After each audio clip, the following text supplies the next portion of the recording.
This happened last Halloween. I had just moved to a new town and was hoping for a fresh start after a tough breakup. My new place was cozy and the neighborhood looked festive. There were decorations everywhere. I figured I could enjoy the holiday, even if it was alone. At first, I felt a bit lonely, but still excited for trick-or-treaters. As night fell, I sat by the window, ready with the candy. That's when I started hearing thumping noises from the nearby house. At first, I thought it was just the excitement of Halloween. Kids running around, maybe. But the sounds continued, thump after thump. It struck me as odd and sent a chill down my spine that I couldn't shake off. A few days passed, but the thumping didn't stop. Then it changed. I started hearing whispers. I could swear I heard soft murmurs seeping through the walls. I even saw strange shadows flickering on my neighbor's porch. No kids around, just shadows dancing in the light. I felt my heart race. Maybe I was imagining things, but it felt too real to ignore. Trying to talk to neighbors didn't help. When I mentioned the noises, they just smiled like I was joking. Their dismissive attitude made me question myself. Am I crazy? I replayed those nights in my head. I'd pace around my living room, trying to shake the feeling of unease. I even thought about calling someone for help, but I hesitated. What would I even say? I often glanced toward the neighbor's house, waiting for something to happen. One evening, I caught a flash of movement. I stood there, staring. Was it my mind playing tricks on me? Whatever it was, the cold wrapped around me, making it hard to breathe. What if it was real? What if Halloween was hiding something darker? Then I heard laughter one night. It didn't sound right, too high and faint. I hoped it was just kids across the street, but when I looked, there was no one, only thick darkness. The urge to investigate after that gnawed at me, but fear kept me seated on the couch. Finally, curiosity won out. I knocked on my neighbor's door, trembling as I did. I stood there, waiting. No answer came. A part of me didn't know if I wanted to see their face or not. Then I heard the whisper again, clearer this time. "Help us." My blood ran cold. Was that a child's voice? It felt like a trap, like a trick I couldn't escape. I spun around, my heart racing. Nobody was supposed to be there. It all felt so surreal. I realized something was odd about Halloween in my neighborhood. What I've tried to forget still lingers in the back of my mind. Now I'm left with the haunting question: what really happened that night? I stood at the edge of my lawn, staring at that door once more, debating whether to go back and knock again. Should I? Push forward or step away? I didn't know if I even wanted to know the truth. I stood there, caught between fear and curiosity. The night felt heavier than before, as if the air itself was waiting for me to make a move. I decided it was time to confront whatever was happening next door. Taking a deep breath, I walked up to that door again. My hand hovered above the surface, trembling, but I forced myself to knock. 3 knocks echoed, louder than I expected. Silence followed, a silence that felt unnatural. My heart raced, and I suddenly had the urge to run. But just as I turned to leave, I heard it again. "Help us." The voice was softer now, almost pleading, cutting through the tension in the air. It didn't feel like it was coming from the house, but rather from somewhere deeper within the shadows around me. I stepped back, scanning the darkness that surrounded the house. As I turned, a flicker of light caught my eye. Near the edge of the porch, there was something shimmering. I approached it cautiously. The glow seemed to pulsate gently, as if it had a heartbeat of its own. As I bent down, I realized it was a small, cracked mirror reflecting the dim light from the moon above. Something drew me to it, an urge I couldn't understand. I picked it up, and in the reflection, I saw not just my face, but something else. A fleeting image of what looked like a child. The child's mouth moved, but no sounds came out. Panic gripped me as I dropped the mirror, shattering the eerie calm. I stepped back, my breath quickening. That fleeting moment felt too real. Then, from the corner of my eye, I saw a figure appear in front of the window. My heart pounded louder. It was a shadow, a silhouette that didn't seem to belong to this world. It moved slightly, as if it were aware of my presence, and that gurgling laughter echoed again, louder this time. I whipped around, but the street was empty. I stumbled back, my mind racing. I recalled the faces of my neighbors, how they smiled dismissively when I mentioned the thumping and whispers. I had thought they seemed normal, but now I questioned everything. Were they hiding something from me? Were they involved in whatever was happening next door? The laughter pierced through my thoughts, chilling me to the bone. Worrying thoughts whirred in my head like a storm. Should I run away? Should I call the police? Before I could decide, the whispers returned. "Help us, please." The pit in my stomach deepened. I had to know more. I turned back to the house, but found the door suddenly open ajar. An invitation or a warning? I couldn't tell.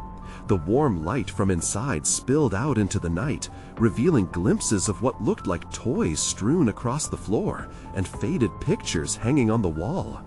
That voice called, "Tell us again," full of desperation. My feet moved toward the door, driven by a force I couldn't resist. I crossed the threshold, my heart racing with uncertainty. As I stepped inside, the air grew cold and heavy. Then everything went dark. The darkness enveloped me, swallowing every hint of the outside world. I felt my heartbeat echo in the silence. My hands searched blindly for a way to steady myself. Then, slowly, a dim light flickered back to life, casting long shadows across the room. I found myself in what seemed to be a living room, though it felt more like a time capsule. Dust floated lazily in the stale air, illuminated by the flicker of a single bulb. Old toys lay scattered on the floor, teddy bears with missing eyes, wooden blocks, and a broken toy train. It was as if time had frozen here, trapped in the memories of a family long gone. "Help us," the voice whispered again, clearer now. It came from deeper inside the house. My body hesitated, rooted in place by a mix of fear and curiosity. I felt as though I was intruding in something I didn't fully understand. I could leave, but that voice called out like a siren, pulling me in. Before I could overthink it, I moved forward, ducking under a tattered curtain that led into an adjoining room. As I crossed the threshold, I saw what looked like a child's bedroom. The walls were painted in soft pastel colors, now dulled by age. A bed sat in the corner with a blanket that had pretty little stars emblazoned on it. But it wasn't the decor that caught my eye. It was the figure sitting on the bed. I froze. A small silhouette, too quiet and still. It looked like a little girl, her head bent down, hair obscuring her face. "Help us," she repeated, her voice barely more than a whisper. I swallowed hard, trying to muster the courage to approach her. Are you okay?" I asked, my voice trembling. The girl didn't respond. Instead, she slowly looked up. Fear froze my blood. Her eyes were dark, hollow voids staring right through me. A chill swept through the room. I felt a surge of adrenaline and took a step back, bumping into something behind me. I turned sharply to find an old vanity, the cracked mirror reflecting the room. But there was no reflection of the girl. I was alone. Panic clawed at my throat, and I bolted back to the living room. I needed to get out. As I rushed to the door, I heard footsteps behind me, soft yet deliberate. I paused, battling the urge to scream and run. Turning slowly, I saw nothing at first. The silence was suffocating. Then I caught a glimpse of a shadow flickering in the hallway. Suddenly, a photograph caught my eye, one of the faded pictures on the wall. I moved closer, a sense of dread creeping in. It was a family. A mother, father, and 2 kids. But the children's faces seemed scratched out, their features erased intentionally, like the house was trying to hide something. That's when I noticed it. A name written on the frame, smudged but legible. Lily. The footsteps returned, louder this time, and I felt a presence behind me. I didn't dare turn to look. My body moved on instinct, shoving through the door, bolting back into the night. But as I stepped outside, reality warped. The yard stretched away far longer than it should have. The streetlights flickered ominously, and the laughter echoed once more, now a cacophony of voices. They were all around me, drowning out my thoughts. I ran. I didn't know where I was going, but I had to escape the whispers. Just as I reached the end of the driveway, I turned back one last time. The house loomed in front of me, its windows dark and foreboding. I caught a final glimpse of that little girl, standing in the window, still staring, her eyes locked onto mine. Then everything went silent again, as if the world held its breath. The question hung in my mind like a cloud. What did I just uncover? And what was I going to do about it? The next morning, I could hardly shake off the events of the night before. I sat at my kitchen table, staring blankly at my cereal. The image of the little girl haunted me, her hollow eyes digging into my memory like sharp claws. I couldn't just forget it. I had to know who she was. As a chill crept into my bones, I grabbed my jacket and headed out. My first thought was to talk to Mr. Thompson, my neighbor. He lived closest to the old house and had been there for as long as I could remember. Maybe he would have answers. When I knocked on his door, my heart raced. I was greeted by a weary face, his eyes scanning me with curiosity before recognizing me. "Ah, it's you. What brings you here?" His voice was raspy, like he hadn't spoken much lately. "Mr. Thompson, can I ask you something about that old house at the end of the street?" I braced myself for a reaction. His expression shifted. A flicker of something, fear, sadness, crossed his features. "What do you want to know? Do you remember anything about the family that lived there? The kids?" I hesitated, losing my nerve. "There's a little girl. I saw her, I think." He glanced over his shoulder as if the walls had ears. "Not much good comes from digging up old memories." "I need to know," I pressed. He sighed, rubbing his temples. "Her name was Lily. She had a brother, Tommy. They went missing a long time ago." "Missing?" My pulse quickened. What happened to them? Mr. Thompson looked away, the weight of his silence heavy in the air. "It was a tragic accident," he finally said. "The details..." "They're not easy to talk about." I felt a knot form in my stomach. What kind of accident? A long pause ensued, and in that silence, the memory of Lily's hollow eyes flooded back. They were playing outside during a storm. The house wasn't safe. It was a night like any other, but things went wrong. Their parents said they heard the laughing. "Laughing?" I repeated, feeling an icy grip tighten around my heart. "Yeah, from the woods. When they went to find them, they disappeared." I backed away slightly, gripping the doorframe for support. I could barely comprehend what I was hearing. But the house still stands? Some say it's cursed. Others think the kids are still wandering, lost in those woods. "You best leave it alone." His words settled on me like a shroud. I thanked him and stepped away, my mind racing. As I left, I stumbled upon a small wooden box on the ground, like it had been dropped there, forgotten. I opened it, finding a faded photograph inside. It was of two children, a girl with a wide smile and a boy with tousled hair. They looked familiar, that much was clear. And their eyes, they were the same deep wells of blackness I saw in my nightmares. A sudden rustle made me look up. I turned and noticed the woods in the distance, dark and foreboding. Laughter drifted through the air again, distant yet as clear as a bell. Something was calling to me. I clenched the photograph, torn between the urge to run and the pull toward the woods.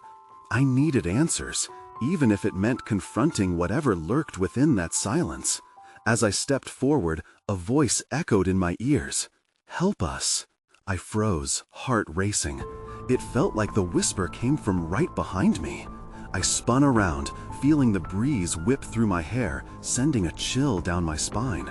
I half expected to see someone standing there, but only empty air greeted me.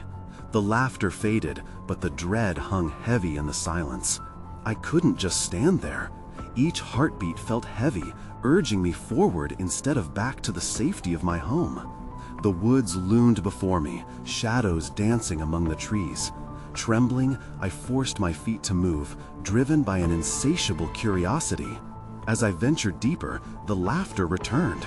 This time it was louder, mingled with the faint crackling of leaves underfoot. It echoed like a playful melody, drawing me closer into the heart of the forest. The trees loomed taller, their branches reaching out like grasping fingers. I stopped when I reached a clearing, my breath caught in my throat. It was eerily beautiful, bathed in the light filtering through the leaves. But something felt wrong. A shiver coursed through me. In the middle of the clearing stood an old, gnarled tree. Its roots twisted like serpents, and something gleamed at its base. I stepped closer, and there it was, a small, rusted key. It up, its cool, rough surface sending another jolt of unease through me. "Help," the voice returned, clearer now. My fingertips tingled as I clutched the key tightly. Was it meant for the old house? Did it lead to Lily and Tommy? I felt a tug in my gut, the need to find out more. But before I could gather my thoughts, I heard laughter again. This time it was right behind me, and this time it wasn't fading. I turned slowly, heart racing. The emptiness of the woods now pulsed with life. Two figures stood at the edge of the clearing, their silhouettes formed from darkness. I squinted, trying to make out their faces. "Who are you?" I called out, but my voice wavered. The larger figure stepped forward, and a small light illuminated their form. It was a girl, Lily, the same girl from the photograph, her wide smile almost comforting, but her eyes were still those deep, haunting voids. Her brother stood beside her, a tentative expression on his face. "Please," she said, her voice echoing with the same otherworldly quality. "We need your help." My heart dropped. "Help you? How?" "Find us," Tommy replied, glancing toward the trees surrounding the clearing. "We're trapped." The air thickened, and the light around them flickered, casting eerie shadows. Panic surged through me. Were they real? Were they spirits? "Stay away! You're not real!" I shouted, stepping back, holding the key tightly as if it could protect me. But as the darkness shifted, their forms began to blur. Everything around me felt unstable, shifting like sand beneath my feet. The woods felt alive, and then I saw more figures appearing, eyes reflecting in the night, lost and pleading. "Help us!" That voice thrummed in my ears, a terrible chorus of children's cries. The world around me twisted, and in that moment, I realized the truth. I wasn't alone. Something was closing in. I had to make a choice: stand and face whatever was behind me, or run. But as I looked back, the shadows grew taller, darkness seeping into the light. I bolted, the key slipping from my hands and clattering to the ground. Ahead, the laughter turned to wails, haunting me as I fled, heart pounding. I couldn't stop. I didn't dare look back. But deep down, I knew this was just the beginning. I had awakened something, and it wanted to be found. The forest swallowed me whole. My feet pounded against the unyielding earth, branches clawed at my clothes, and the laughter morphed into sorrowful cries that followed me like a dark cloud. I forced myself to keep moving, adrenaline surging through every fiber of my being. My mind raced to make sense of it all. Lily and Tommy were real. They had to be. But that meant there were more like them, trapped in this twisted version of reality. Just as I thought I reached the edge of the woods, I stumbled over a root, crashing to the ground. The breath knocked from my lungs. I lay there, gasping. All around me, the whispers swirled in a frenzy. Help us.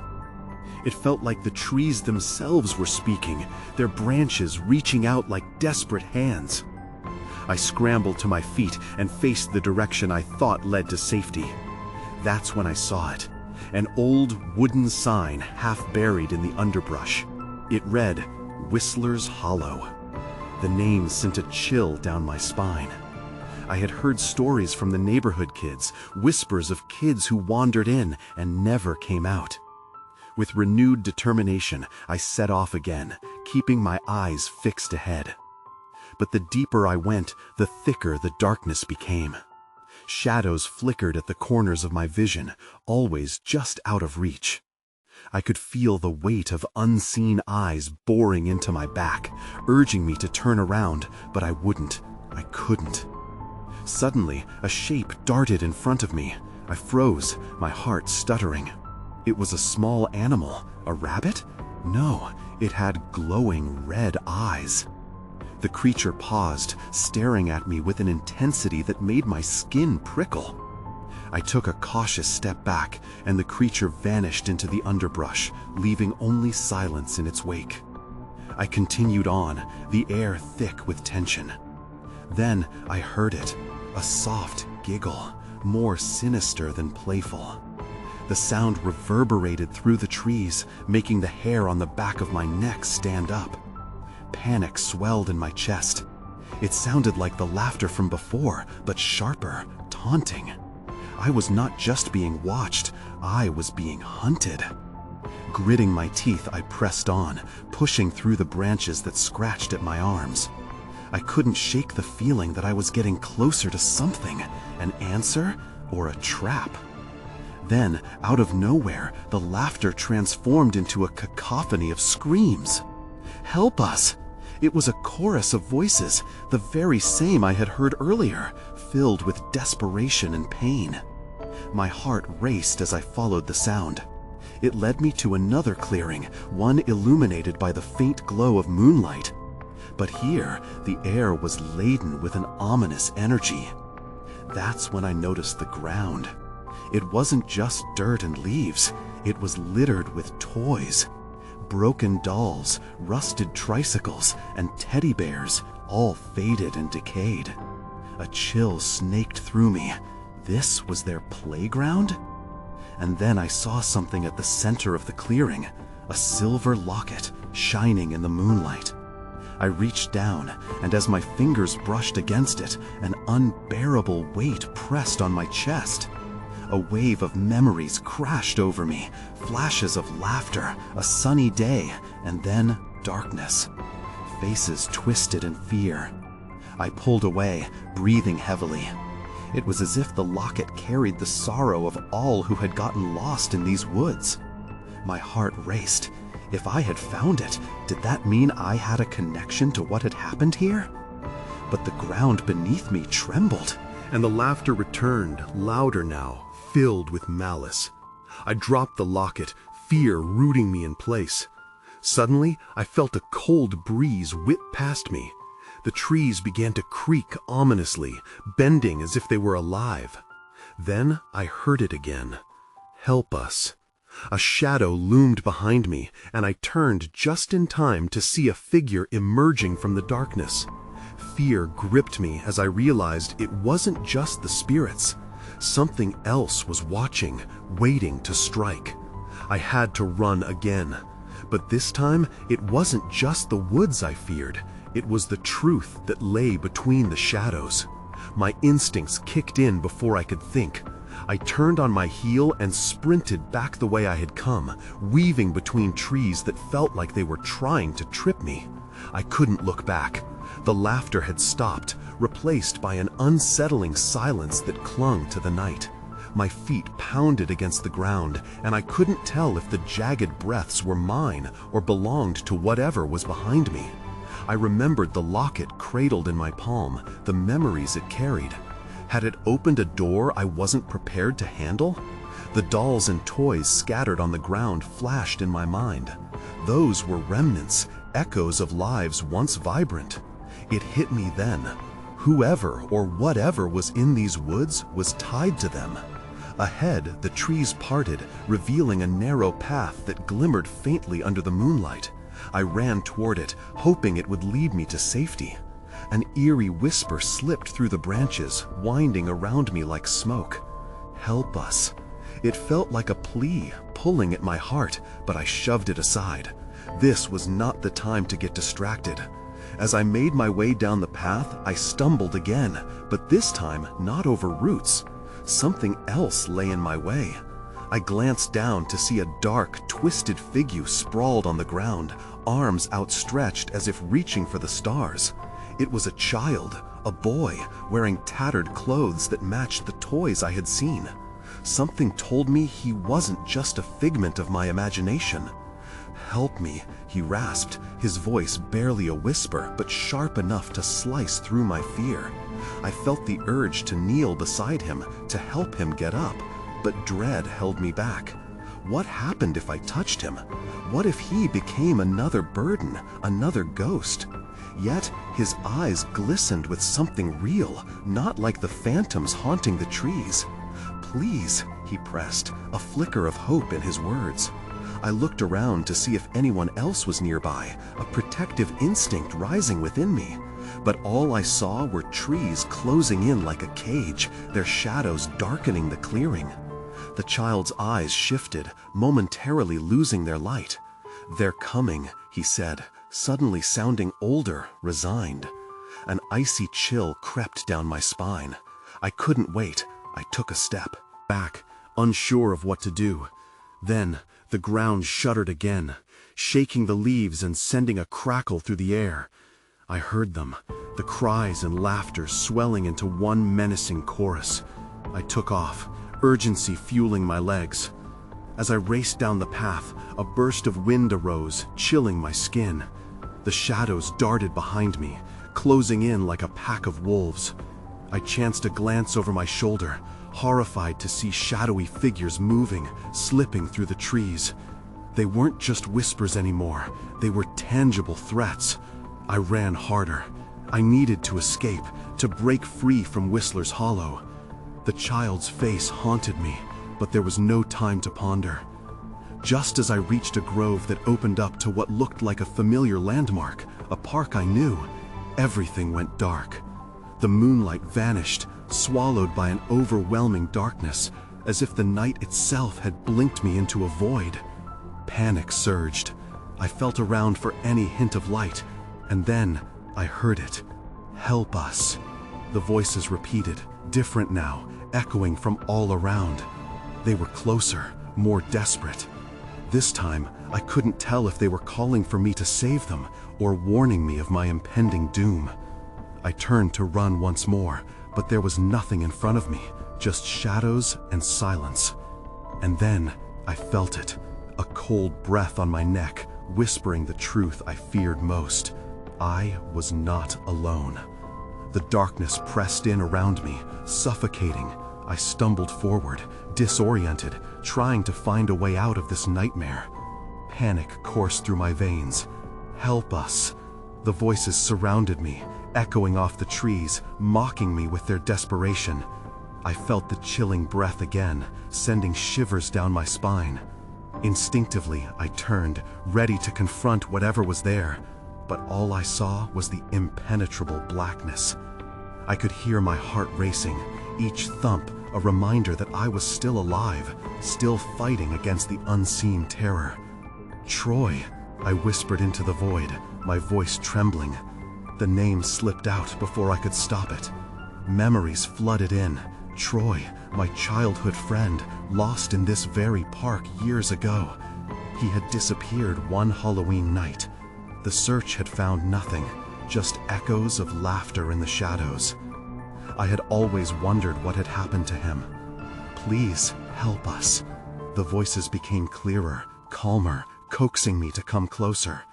I felt a wave of unease. Was this a trap? I didn't want to trust them, but that lingering memory of Troy haunted me. What if he was out there?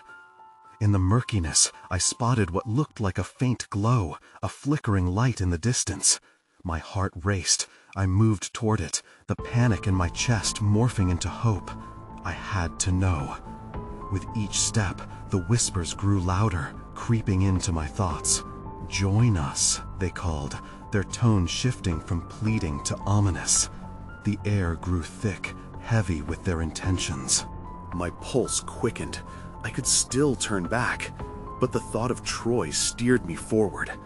Then I noticed something beneath my feet, something soft. I looked down and recoiled. A doll, its porcelain face cracked and dirty, just like the ones I had seen before. It felt heavy, weighted down by memories.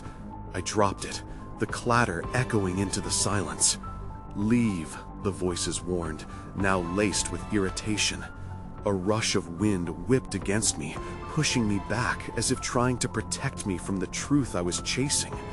"You don't belong here." "I have to find him," I shouted, the desperation pouring out. But the shadows around me pulsed with disapproval, and the light started to fade. I lost my grip on hope as fear clawed at me. I turned and ran, but the darkness was relentless, blocking my escape. Suddenly, I saw movement off to my right. Shadows danced and twisted, and before I could process it, a figure emerged, just on the periphery of the fading light. A boy, no older than 10, similar to the one I had seen before, but this one looked different, more real, more desperate. "Stop!" he called out, his voice cutting through the darkness. His eyes, those haunting, familiar eyes of someone I once knew, pierced through my heart. "You can't leave!" I froze, recognizing the truth behind those words. The longing to help tugged at me, battling against the instinct to flee. "Troy?" I whispered, the name tasting bitter and sweet in my mouth. That's when I saw it, a glimmer on his wrist, glistening under the dying light. A locket, my locket, the one I had lost the day before he vanished, and my stomach dropped. Whatever that darkness fed on, it had taken more than just Troy. It had taken a piece of me. "Join us," he said softly, stretching out his hand. The shadowy figures moved closer, their eyes now alight with anticipation. I was being pulled into something I couldn't understand, and all I could think was, what had I stumbled into? Then, in an instant, the light extinguished completely. I couldn't see a thing.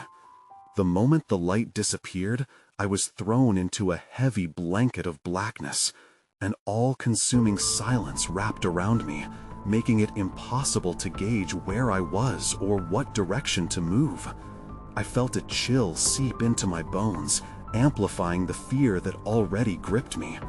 My breath came quick and shallow as I remembered Troy's locket. It felt like a tether to something real, but now even that felt lost. "Troy?" I shouted, my voice swallowed by the void. My heart raced with dread. It echoed back, taunting me. In the dark, I heard a faint whimpering sound. It was not quite human and not quite animal. I strained my ears to decipher it, each wavering note tugging at my heart. "Help us," the voices came again, now layered with something that chilled me to the core. I couldn't shake. The feeling that they were all watching, waiting for my next move.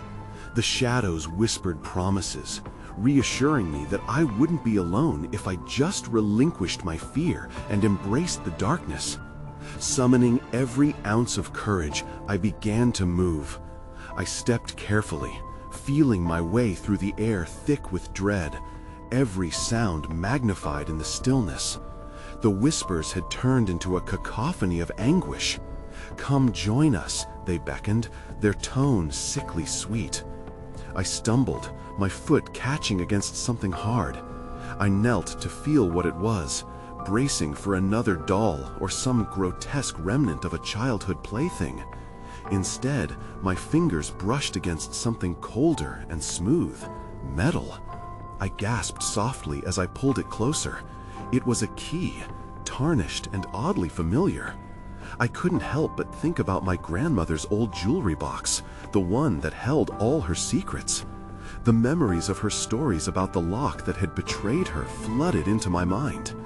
I wasn't just in a park, I was entangled in a deeper mystery, one that connected my past to this dark, twisted place. Suddenly, the noise erupted. The voices became frantic. "You're going the wrong way," they screamed. I jerked backward, heart pounding. Where were they? What were they? Fragments of panic swirled around me as I struggled to regain my footing. Before I could process my next move, I heard a cry that froze my blood. It was unmistakably a child's voice, begging, "Help! Don't leave!" I looked around wildly. Was it another trick of the dark, or was there truly someone else here? Could it be Troy? I strained my eyes, searching for any sign of light, anything that could guide me out of this horror. The air thickened as silence fell again, the waiting suddenly too heavy. I felt a trembling in the ground beneath me, a restless energy rising. Without warning, a burst of light erupted in front of me.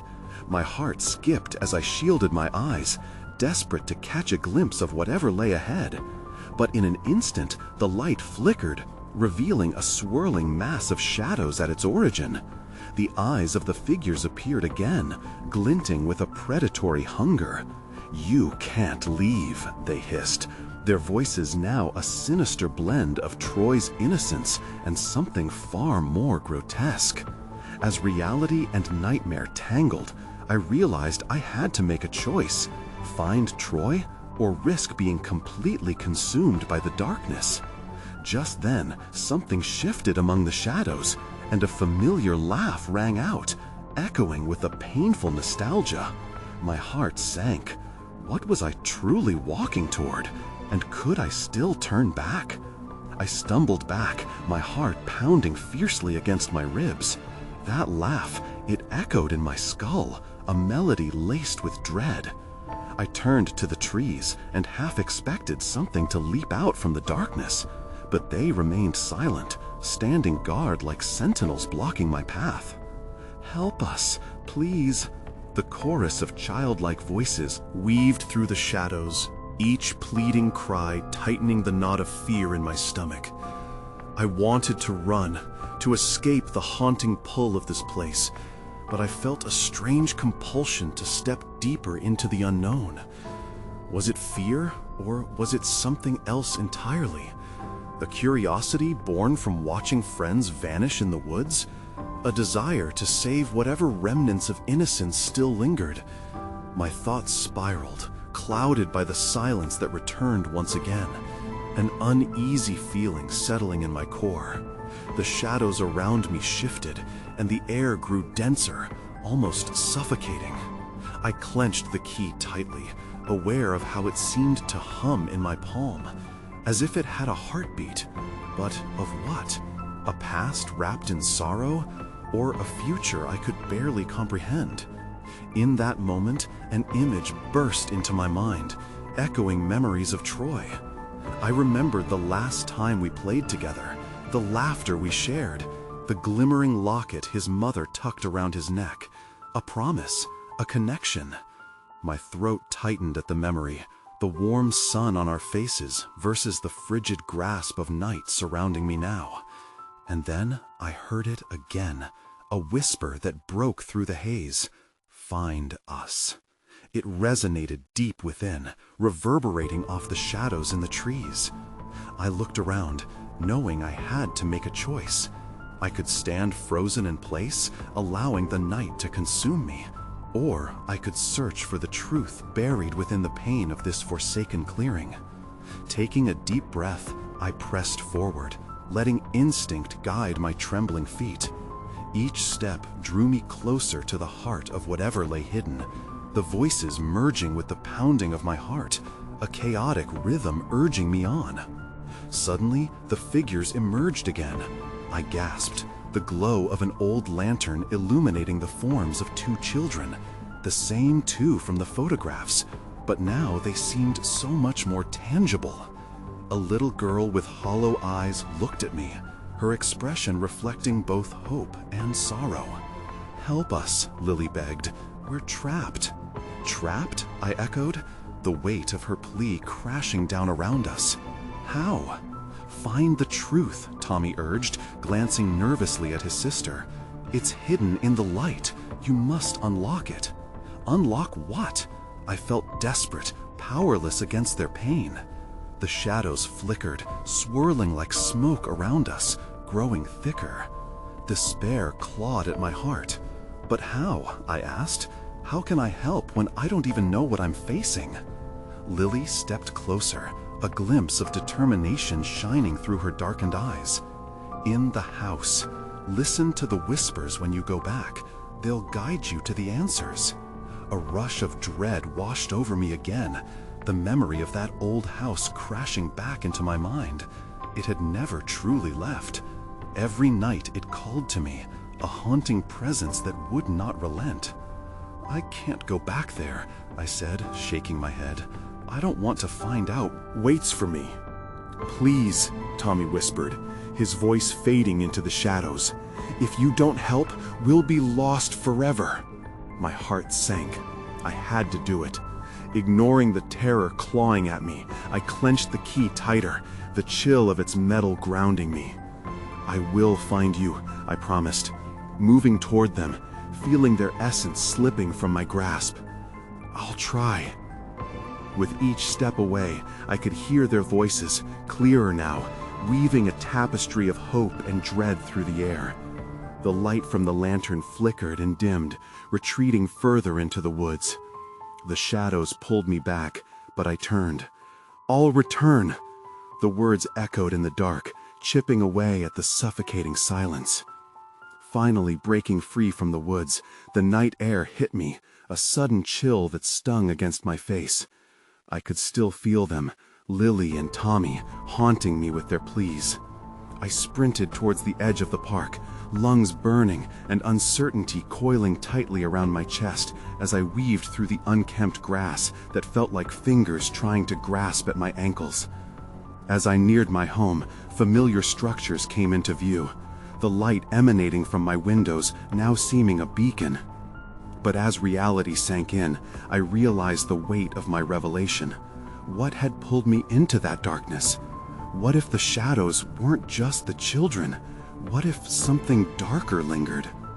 I felt a haunting doubt creep in as I recalled my neighbor's warnings and stories of children lost in the woods, trapped in time. The answers felt close, yet so far away. I reached my front door, the old wood groaning as I stepped inside. Every shadow in my home now felt alive, and in that stillness, I finally accepted it. I couldn't escape these questions that clawed at my mind. With each pulse of my heartbeat, the memories marched forward. The laughter, the whispers, the faces of Lily and Tommy, urging me to face the darkness. Everything hung in balance. I had surfaced for air, but the truth remained buried in that old house. And for all my fear, the quest for answers beckoned, shrouded in the mysterious allure of the unknown. What awaited me in that darkness? That question lingered, and the haunting truth of my night came rushing back to me. I was forever caught between shadows and light, and I still didn't know which would lead me to salvation or to my doom.